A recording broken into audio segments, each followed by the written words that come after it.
The air in the tiny room was thick to rise, thin as aerosols, filled with the smell of smoke from cooking fires, waste from the streets below, and the sweat of too many people living too close together.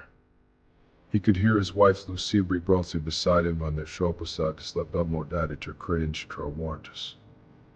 The wooden beams above his head creaked and groaned as someone moved in the apartment overhead. Marcus had lived in this insula for 5 years now, and he never stopped fearing that one day the entire building would simply collapse or burst into flames. I have to get to the docks early.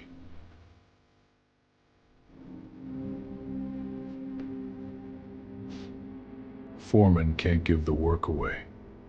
And his family would not eat that day. Marcus pulled on his worn tunic, the fabric rough against his skin and patched in so many places he could barely remember what it looked like new. His sandals were falling apart, held together with strips of leather he had scavenged. In the winter his feet froze, in the summer they burned on the hot stone streets. The stairs were steep and uneven, and more than one person had fallen to their death here. On the 3rd floor he smelled human waste and gagged. Someone had used the stairwell as a toilet again rather than going down to the street. You can't just leave! I have to! You're suffocating me! Don't you dare walk out! I can't take this. Finally. The streets of the Subura district were already filling with workers like himself. They moved through the darkness like ghosts, silent and purposeful, each one racing against the others for the chance to work that day. Shops open! Fresh goods inside! It's hot and ready! That smell. I'm so hungry. He had not eaten since midday yesterday. And even then it had only been a small piece of bread and some olives. Just past the neighborhoods. Walk to the docks took nearly an hour. Here were the houses of merchants and minor officials, built of brick and stone rather than wood.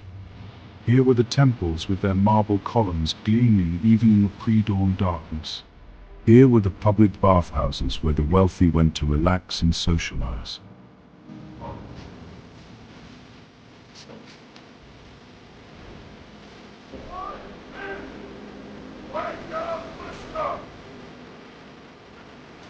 We need 20 strong backs for the next shift. You step forward. The rest, go home. Please, I can work. You'll work. The rest, get out. Thank you. His arms and back were thick with muscle from years of hard labor. I feel a rush of relief so intense it makes me dizzy. The work began as soon as there was enough light to see. Ships had arrived during the night carrying grain from Egypt and North Africa. This grain would feed the city, distributed free to Roman citizens through the grain dole. But first it had to be unloaded. Burns from the ships along the river. Each sack weighed as much as a full-grown man. Marcus hoisted one onto his shoulders and felt his knees buckle for a moment before he steadied himself.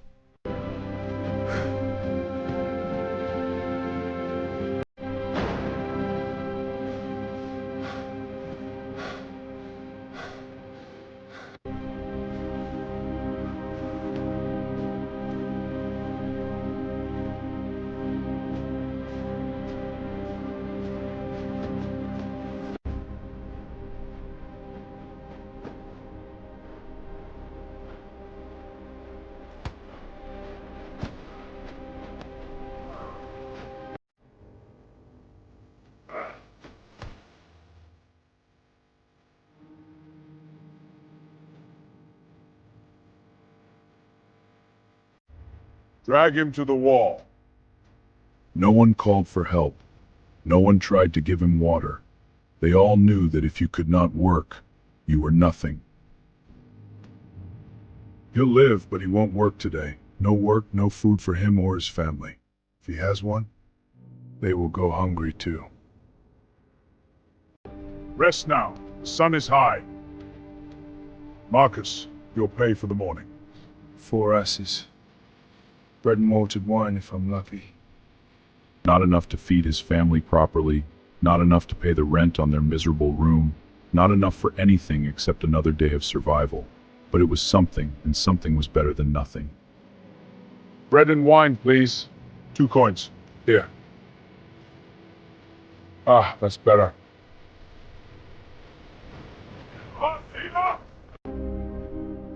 Fresh bread and wine, sir? Yes, please.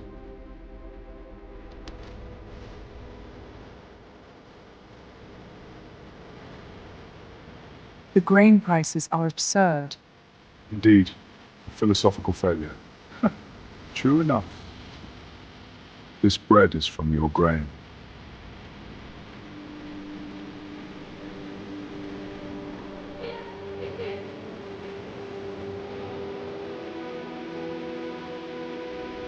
They were clean and healthy, the children of merchants or minor officials. His own son was 6 years old and looked like he was 4. Malnutrition had stunted his growth, made his limbs thin and his belly swollen.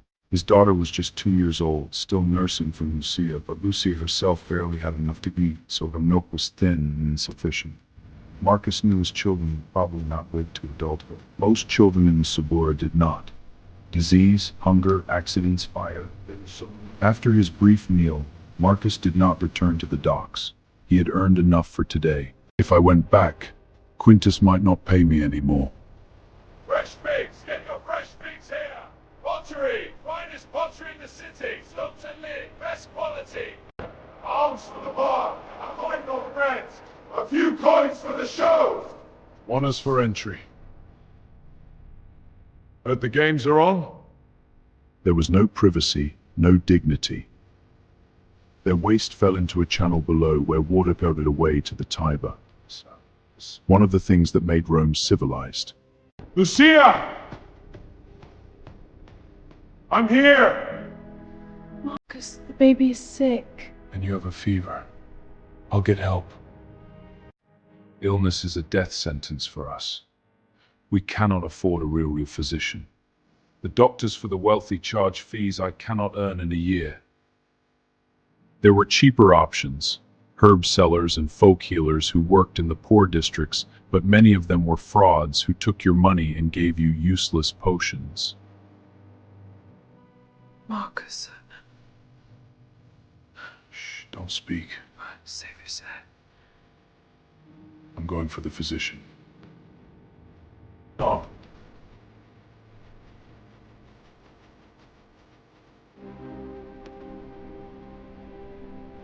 What are the symptoms?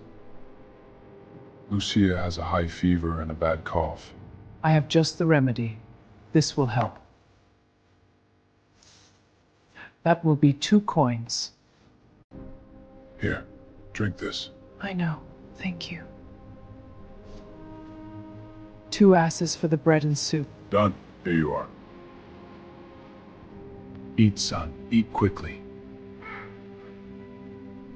Daughter, try this. She's too weak. She needs milk. There's so little.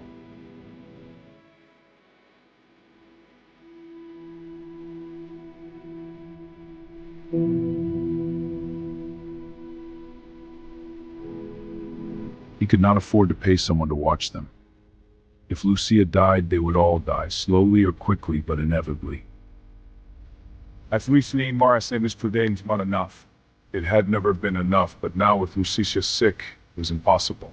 He had heard men at the docks talking about work at the gladiatorial ludus, the training school where gladiators prepared for the games in the Colosseum. They needed men to clean the facilities, maintain the weapons, and handle the bodies of those who died in training. The pay was better than dock work, 6 or even 8 asses per day. The work was unpleasant, but Marcus had long since lost the luxury of being particular about such things. He waited until full darkness had fallen, then left Lucia and the children sleeping. The streets of Rome at night were dangerous. Look the other way. The usual rate. They're paid off. Get the door open! Just don't make a mess. Stay in the shadows. He heard screams more than once but did not investigate. In Rome, it was safer to mind your own business. The ludus was near the Colosseum, a massive brick building. Hey, guard! What do you want? I'm looking for work. Wait here.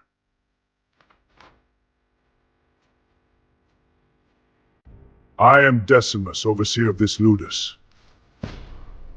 This is our training ground.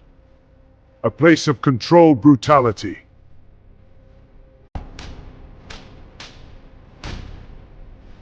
Again! Fight like your life depends on it. It does! That's why we're here!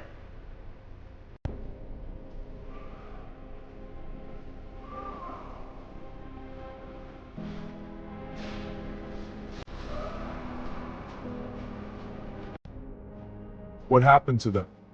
Training injuries. The medics are efficient, but they don't coddle.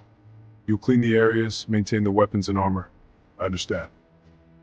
Help prepare the gladiators for their appearances in the games, and dispose of bodies when men died in training or from infected wounds. The pay was 8 asses per day, nearly double what he made at the docks. Marcus did not hesitate. He took the job. He returned home in the early hours of the morning to find Lucia's fever had broken. She was sleeping peacefully, and their daughter had finally stopped crying. It's all right. You waited for me. I have stories. Tales of heroes and gods. Romulus and Jupra's friends. Hercules and his labors. Every Roman child knows these. Stories that glorified Rome and its empire. That made poverty and suffering seem like noble sacrifices for the greater good.